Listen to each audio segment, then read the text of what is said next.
events that were inaccessible spaces where we would tell people, come meet the candidate here. Rebecca will be there. It's more open. It's safer for everyone. Leaning on more Zoom events. Also, create the system that works for you. Let the issues drive you. Let the conversation drive you. And then, like Erin said, you'll find people to lean on through that. I was blessed to be surrounded by a really strong disability community that came together around me and my candidacy from throughout the entire country. And those were the people I would contact when I was having a difficult day to just get that open ear, get that open heart, get that understanding. Those were the people I was going to when someone was making a joke. Oh, if you can't walk, should you run?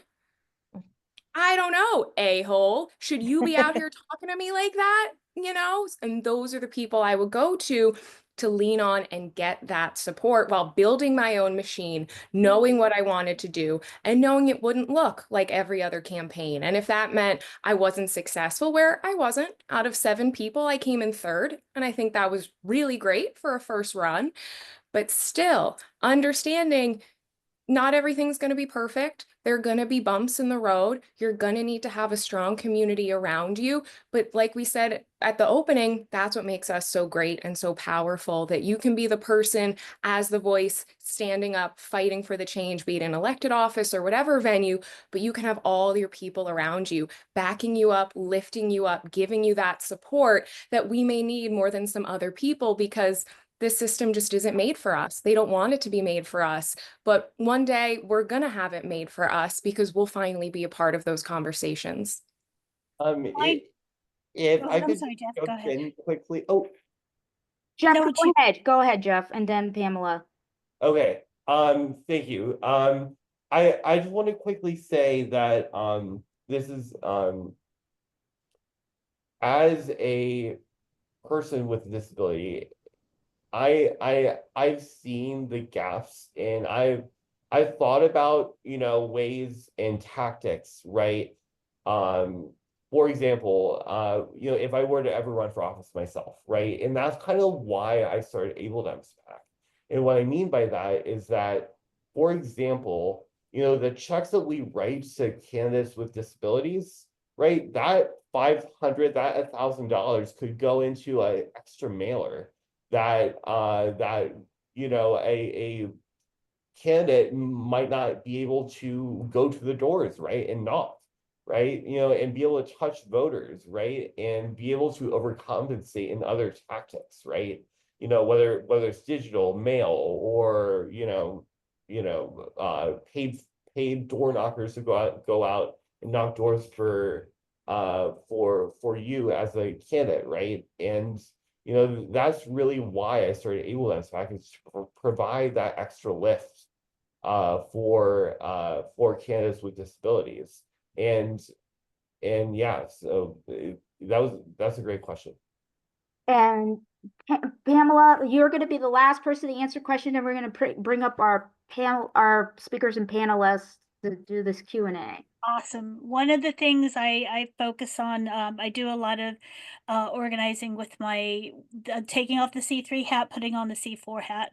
I do a lot of organizing for the blue team with an organization called Grassroots Democrats HQ. We're evergreen. We're always making phone banks.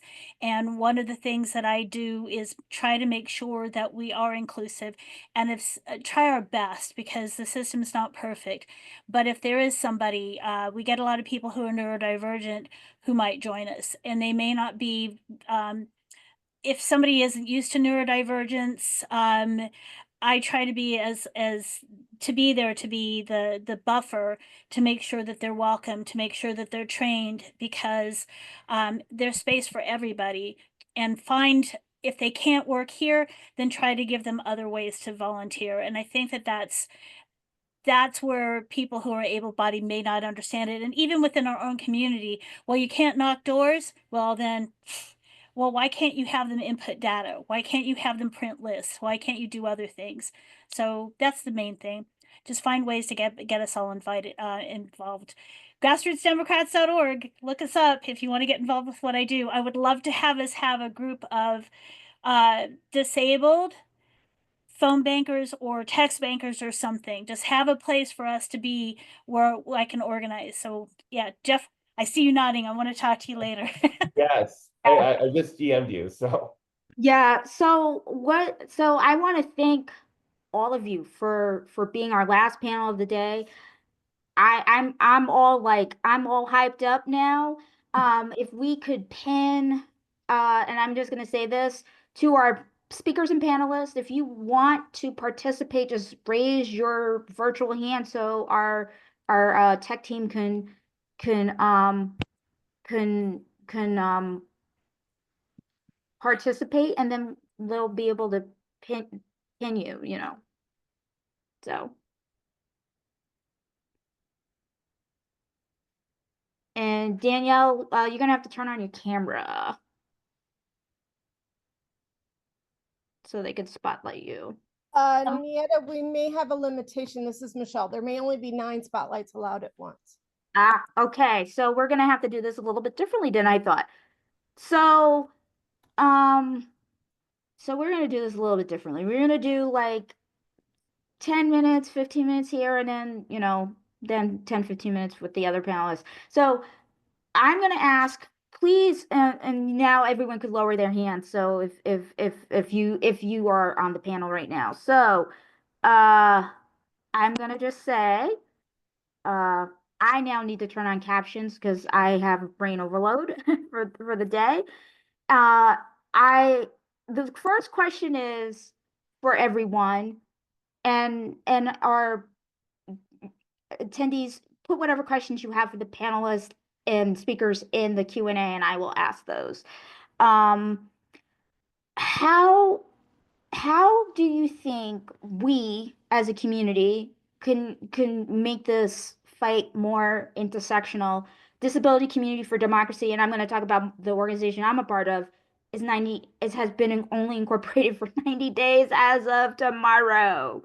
And it was an idea that started after the election because Trump makes fun of people with disabilities, thinks we should die. And the Harris campaign didn't even say the word disabilities. They did talk about home care, but it was for seniors and not for us as a community. How do you think how do you think our community can force the issue with organizations like mine or other organizations that are more in a political space? Because there's not a ton in our community that do political work focus on disabilities. Anybody can answer the question in an intersectional way, not just with disability, but race, class, the whole 9 yards. Okay, well, I think I might answer your question. When you asked that, it brought me back to earlier when I talked about like how we need to be under our own like government, our own like we need our own land, our own city. So it's like I feel like if that's gonna be the only way stuff gets done. So it's like, you know, like you Naida, you be president, blah blah blah, etc. We're gonna get this stuff done. Look how gladly and awesomely you put this thing together today. You know what I mean? And came together like, look at this is amazing. We need to be running our own stuff. And I just hope, cross my fingers for it one day. I think this is the time that we talk about moving past allyship because I would like to bring something up. I really want to encourage folks to say non-disabled instead of able-bodied. Because when you say non-disabled, you are continually reminding people that disability is a normal part of life. Disability is something that we should celebrate, right? We all have the ability to do things. And when we say able-bodied, it's belittling ourselves that we can't do things. We do things the same way. Maybe we do them modified or completely different, but we have the ability to do things. I also didn't describe myself earlier because, like I said, I'm tired. So light-skinned woman, curly hair, black sweater on that says keeping amazing, sitting in my office in Oakland, California. We have to get our accomplices because as disabled people, there are allies that are out there for us, but they like to be in a position of comfort, right? And when people can't even recognize that the ability that they're going to have one day is going to change because everyone can become disabled at any moment in time, then we're going to keep being in this cycle of waiting, you know, for the allies that have the power to bring us in mainstream, even though we're already here to continually do the work.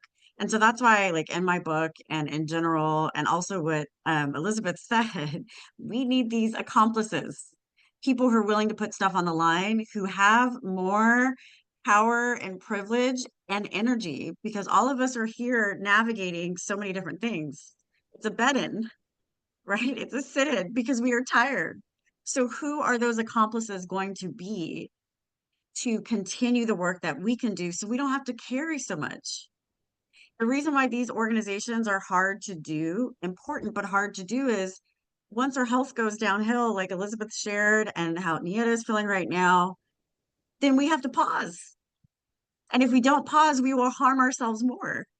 And we're in a healthcare system that also doesn't even see us. And if you have rare disease, like some of you folks have mentioned, how I have mentioned, it's even harder because you have to navigate your rare disease and you don't have something as friendly. And this is also something that can move one way or another. You won't have something as recognizable as MS, right? When you have these rare things, we're already putting so much energy that's out there. And then we sit in these positions of like, oh, we can't have the interview with Congressman Presley because we have to finally listen to our bodies. So who are the accomplices that can champion our work and elevate our work so that we don't have to keep proving our existence in the work after proving our existence in our healthcare, after proving our existence with our family and friends, after proving our existence when we're outside, after proving our existence when we park our fucking car, right? That is what we need. We need these accomplices. I will get off the soapbox. You sparked my awareness. I left that non-disabled instead of able-bodied. Thank you. Thank you so Yes. much for that. I since Dr. K- since Elizabeth was called out about rest, I'm gonna if you can like jump in with that and talk about it from your experience this week about the. I mean, you do a ton of organizing around so many different issues. Yeah, I'm actually really bad about this.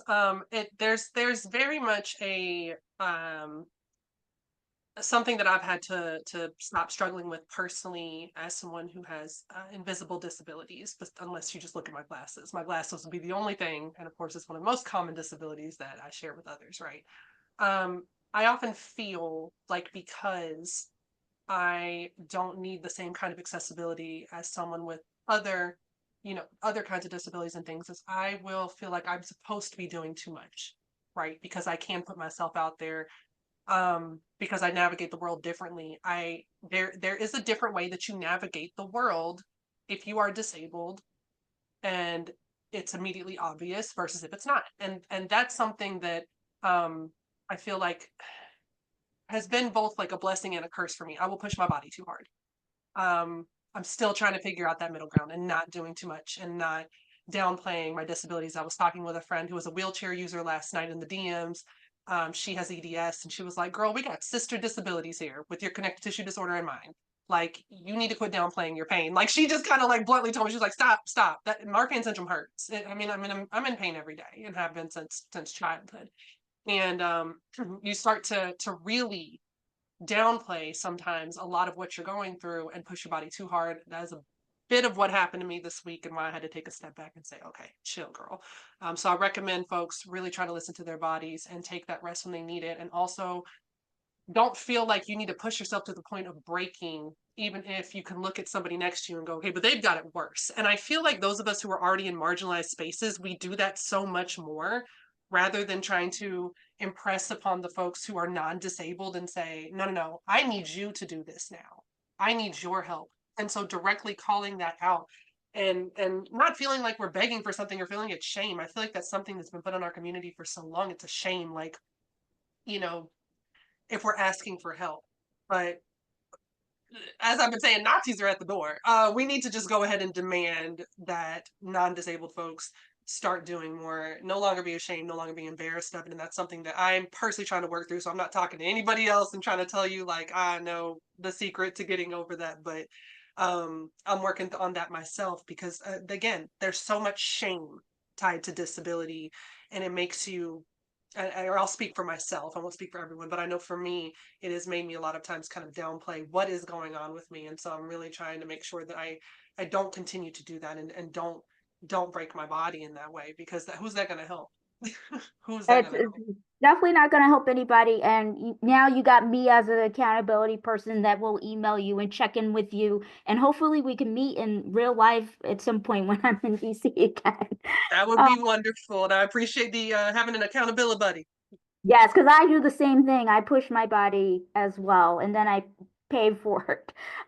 Anyone else want to answer this question? I have one more question for all the panelists if this question doesn't appeal to you. Okay, I'm gonna ask a non-political question. But it's a political question, but it's more of a personal question, but non-political at the same time. How do you relax? We talk, Congresswoman Presley talked a lot about joy. So what brings you joy in doing this work, right? Like for me, it's literally go to DC and I have hours and hours on the train to listen to music, right? Because I don't get the opportunity to do this. So that brings me joy. Like for an example, what brings you joy in doing this work? It's a political question, but non-political because it's really personal. And I know politics is also personal. I love to cook and bake. So people now within the political sphere here in New York know, well, if we invite Rebecca, there'll probably be something very good there. Like earlier today, I was making ginger cookies, for example, for something I'm doing tomorrow. So that's my outlet. It kind of lets you be creative. It's relaxing. Do I listen to music? Do I watch a show? My dog sits with me while I do it. And it's nice because then also like baking and cooking for others is it's really beautiful. It's a nice way to give back to the community and just support people while we all do this work together. Anyone else want to answer the question about your joy? And then I'm going to bring the other panelists and speakers I on. love watching like fun TV like Jersey Shore. I know. Like or like Sex and the City. Like I love all that. And it's just like it's mindless, but it's just like it enables me to just relax and get recharged for the day. Your comfort shows. That's what I call them, the comfort shows. Exactly. The 90 Day company, Fiance over here, that whole thing. It's a wonderful way to disconnect. I think music is a wonderful way to disconnect. But I have to say, moments like this also bring me joy too. Because Yes. when someone else is like, "Oh yeah, my life is also fucked," or "Oh my gosh, yes, I've done that too," or "Yeah," and you have these head nods.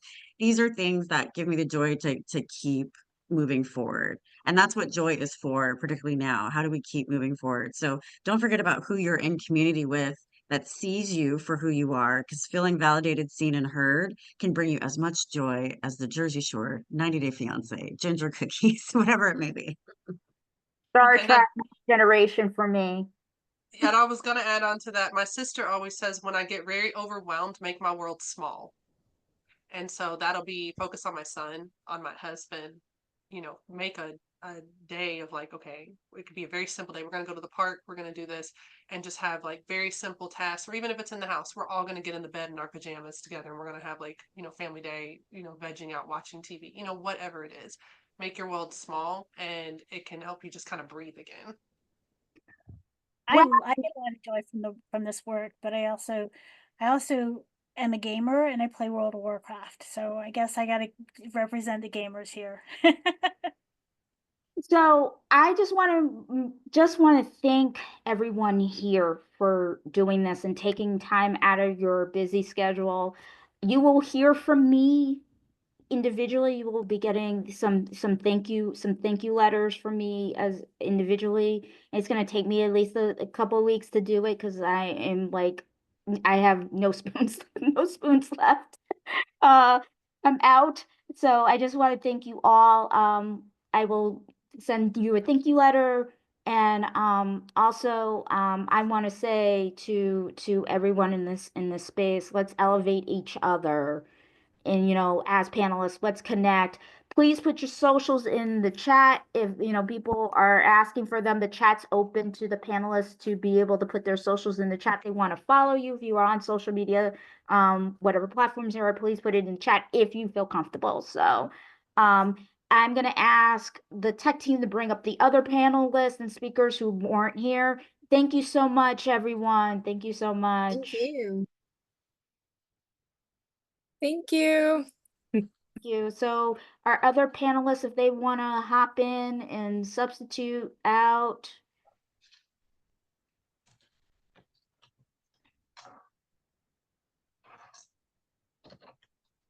And also I think Michelle as well, will you just bring her in too?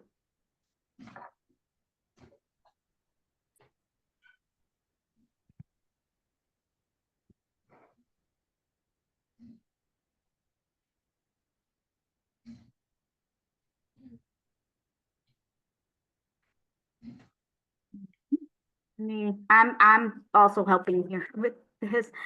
Okay. So I'm gonna ask the same question. The second question, what do you do for joy in doing, in, what's your joy that you find in, personally and in doing the work?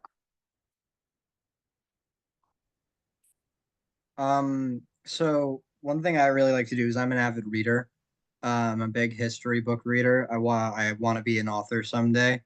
And I find a lot of lessons that apply to modern life in history books. One I just started is James Florio's autobiography. He was a recent governor of New Jersey in the 90s. And I've been reading his autobiography, and there's a lot of lessons in it. And that's the same with any history book. It's something I enjoy doing, and I'm also learning more about our current world by using the past as a reference. Uh, and then, Barbara, I see your hand up. You want to answer the question? I do. And I want to connect this also to spoon theory. I think that there are things that give us more spoons. That is certainly true for me. And it's very important. In the political sense of the word, but in the actual, I'm a tree hugger from way back, and I can't physically hug trees that much now, but I can touch them. And that is so important to me, just the sense of rootedness and the sense of elevation to the sky. And the mother, being connected to Gaia. I just think, isn't that the center? That, isn't that what it all comes down to? And as we speak out for each other, and on behalf of humanity, we have to also vote for all those who cannot vote, for the trees, for the dolphins, for the baboons, for all of the species that we need to keep as much as we can. Rebecca Solnit said right after the election, we can't save everything, but we can save some things, and anything we can save is worth saving. And Michelle, and then Danielle. So for me, thanks for the question. This is Michelle. For me, the guiding force in my life is this generative or is this extractive? And part of how I get joy is through that generation and the regeneration that happens, much like some of the prior panelists were saying. It's by being in community with people and seeing, even when we don't see the progress, to have that people to rely on and to commiserate with, to actually just, kind of be angry together, build together, tear paper up, tear phone books up, do whatever we need, meeting our needs in those ways. And I tried to slow down there because I realized I was speaking a little too fast. Collective access is a principle of disability justice that I value greatly. And I'm so grateful for the people that have taught me that, of how we can come together with a lot of gaps in what we have access to, and we can fill those through a collective process. And similar, so that's what joy is, a lot of things for me. And I'm still trying to figure out independent joy separate from my activism, but I like creating inclusive spaces and being with good people. And thank you for today. Danielle, do you want to answer the question? Sure, thank you. One thing I always say is like the fact that there is so much progress to be made in so many areas in the disability community has one pro, which is that you can take like any interest you have and contribute it some way to the community. Pretty much, like if someone really likes hiking, I've seen like calls for volunteers for hiking groups for people with disabilities and things like that. So I like to do creative things and media and all that. So I like to bring that to the community and you can't accomplish everything because there's so many issues. So I'm one of those people that has like productivity guilt. Like I always feel like I need to be doing something and contributing. So it's important to kind of recognize when you're getting in that frame of mind and doing something that doesn't really take that much energy or mind power to do. And so for me, that's like watching something on TV or something like that, or just going outside or just shopping or, hanging out with people and not discussing things that are, problems. So that's just, what I try to do. So I am going to make a request. There are some questions in the chat relating for running for office and political mailers. If our political savvy panelists could answer those questions in the chat.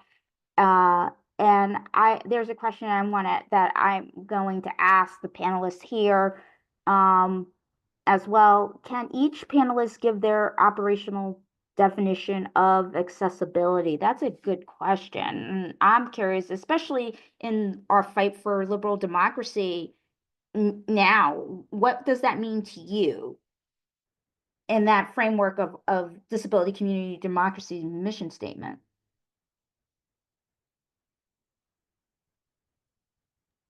Well, I think it's first important to acknowledge that accessibility means something different to everyone, and what can be make one thing accessible for one person can make it a bit more inaccessible, for another person. Like there are some examples of that, like, and I think you almost have to go for the greater good. Like just an example is like I might be not saying the correct term, but like the tactile tiles before a crosswalk for people who are blind or low vision help them know it's a crosswalk.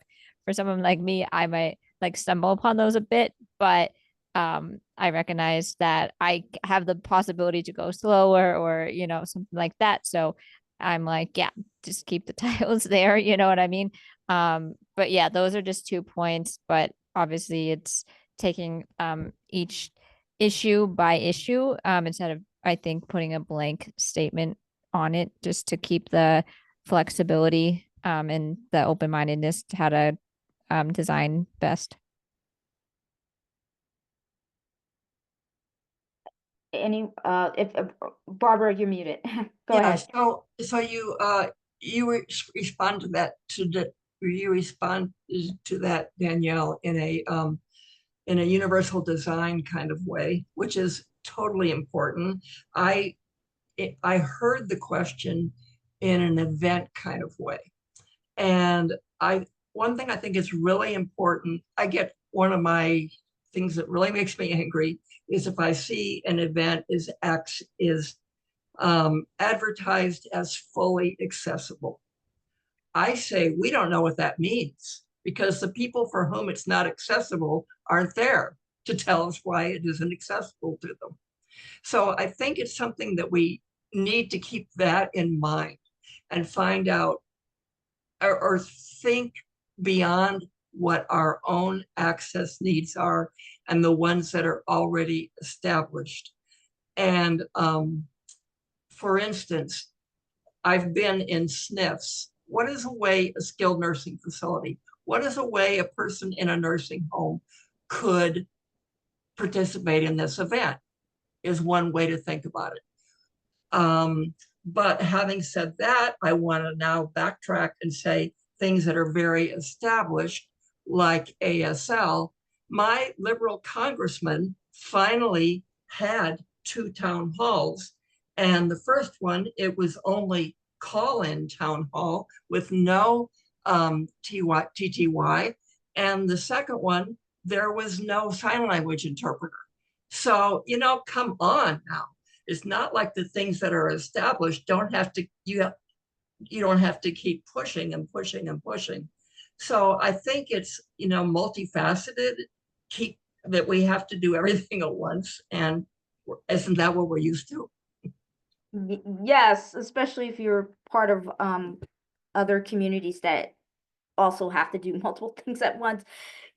Jake, what do you think about that question? I mean, you're still in high school. You graduate in June.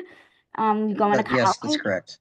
So, what do you think So about that question? the way I would answer this, I'm an Eagle Scout, and as an Eagle Scout, who grew up through Boy Scouts of America, and now Scouting America, and then it's been renamed a bunch of times. But one of the values I've been instilled with is preparation. The Scout motto is "Be prepared." I think if an event advertises itself as accessible, even if it doesn't necessarily have safeguards for certain things, if the people there are able to think on the fly and be prepared for fringe situations where someone might have a niche accommodation and they might not be prepared for, but they might be able to think on the fly and be able to come up with something. I think being prepared for the unexpected, you should expect the unexpected. I think that's important in making events accessible so that people with rarer accommodations are able to participate.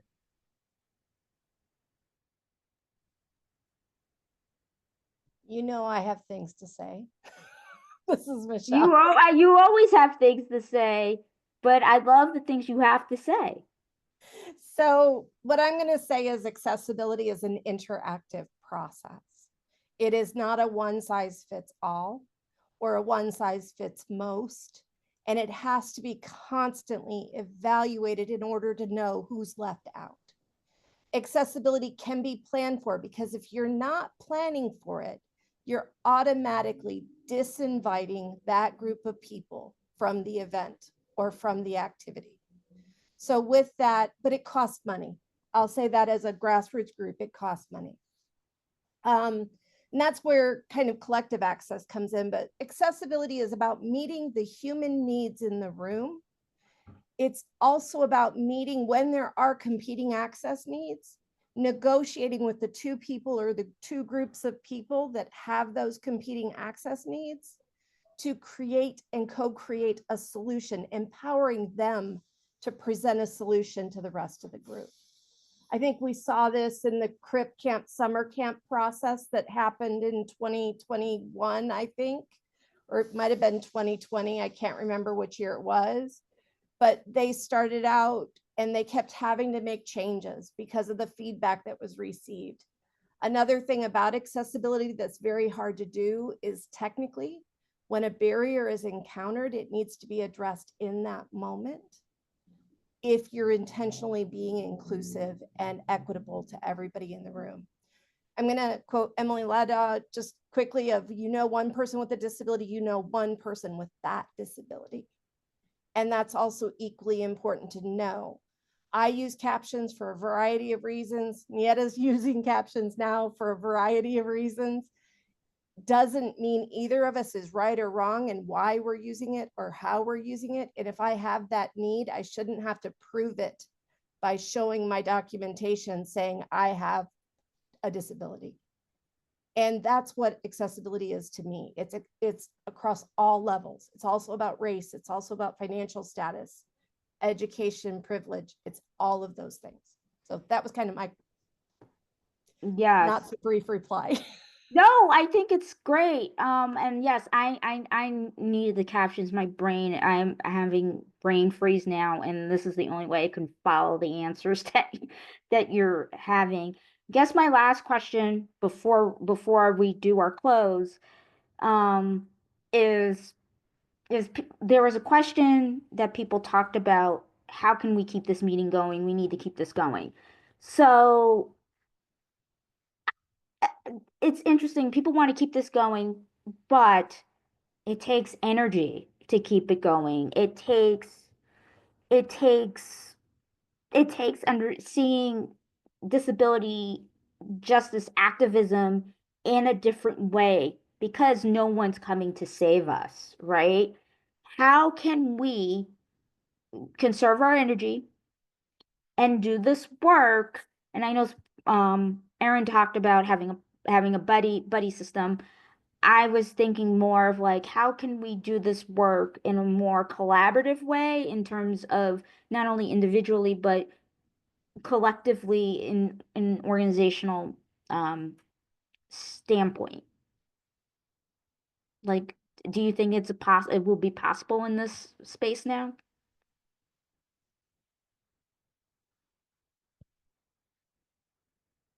Uh, It's fine if you don't have the answer to the question. I think I would just say it will take creativity and everyone kind of pitching in. I think the internet inherently makes things like this easier, but the internet's been around for a while and we still haven't been able to have that unity that makes the disability community a super like unified power. So yeah, it'll definitely take efforts and it will also take time. Things don't always happen instantly, but just not giving up is very important. This is Michelle. I'll interject too that it takes accountability. It takes an active unlearning of the ableism that we've all been socialized to believe.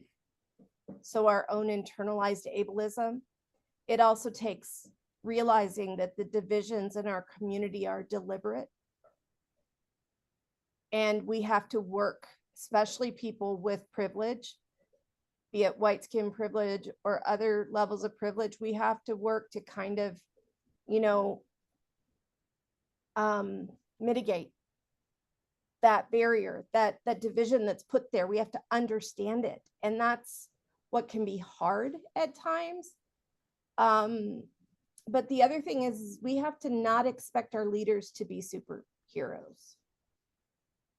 And that means meeting our leaders, maybe giving them a little bit of extra love, and an extra break in the process of doing everything that we're doing and accepting that we're not perfect.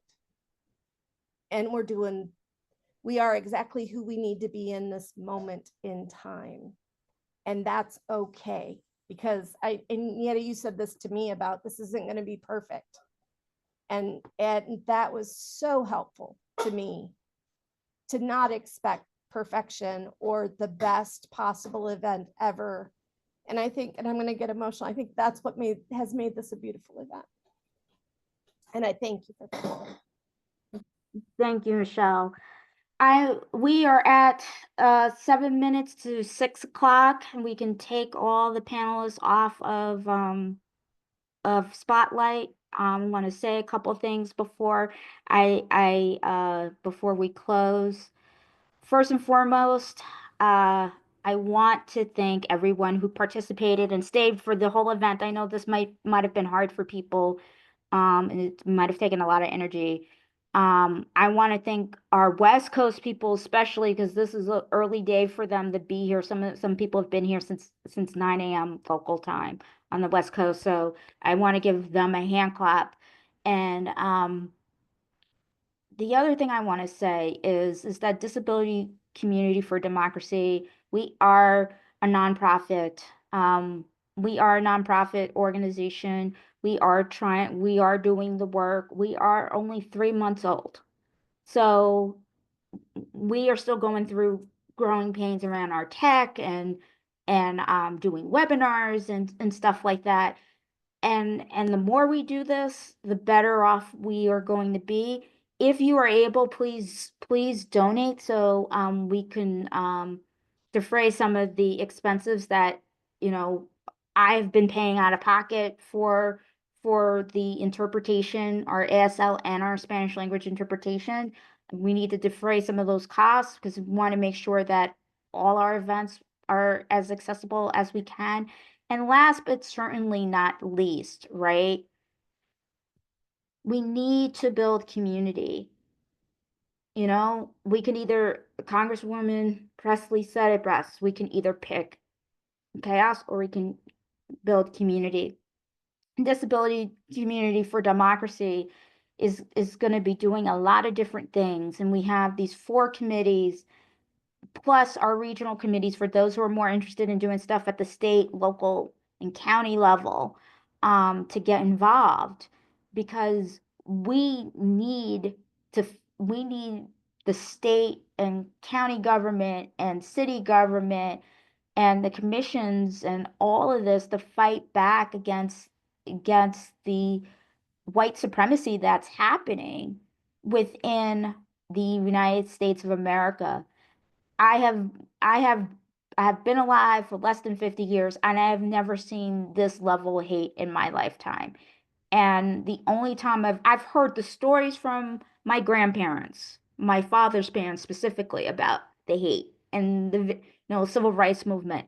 But this is scary in ways that I have come to realize is like this is our civil rights movement now. And the only thing that we can do is to say, don't obey in advance. Okay? Literally, don't obey in advance. And that comes from pushing back against what happened yesterday in, We Stand with Ukraine, to literally standing 10 toes down against our cuts, understanding just a reminder about Section 504. 504 was one of the reasons why they signed it into law, was because of wartime, Vietnam War. They were trying to make things accessible for our vets coming home, and now they want to take it away. They want to take it away because it's not just education. And I'm on my soapbox on this because my brother's a vet. My brother's a combat vet. My grandfather served in Korea. I am angry, right? I'm heartbroken because if this lawsuit succeeds, our vets, not just us as people who have disabilities, but our vets who literally became disabled because they served our country, won't have access. And last but not least, we need to pay attention. They're closing Social Security offices throughout the country. One of them is in Westchester County, where I grew up, and in the county seat of White Plains, New York. These offices are going to make people travel one way over 100 miles because they want to save a buck. Really? Really? I'm all about efficiency in government. I am for limited government, but there are things that we need government to do, and we need government to protect our most vulnerable. And I just want to remind our our Republican friends who might end up seeing this, and especially if you're a person of faith and you use that as the reason why you're running for office, this is not what your Jesus would do or any other religious leader would say that this is okay, because they wouldn't. They would not say this is okay. And the bottom line is that we have things that we can get involved in with Disability Community for Democracy, so we can talk about these things more. We will be having more conversations throughout the year, more events like this, some in a meeting format. And last but not least, I want to say thank you to everyone. I am hyper and excited, but I'm also very tired as well, and I need to lay down. And I want to say thank you to our ASL interpreters, our Spanish interpreter, and last but not least, there are some. I want to thank our elders who participated in this event today, because I'm learning a lot from them. I'm also learning a lot from people like Jake. Um, um, and I just want to say, have a good night, everyone. I am going to stop the recording now.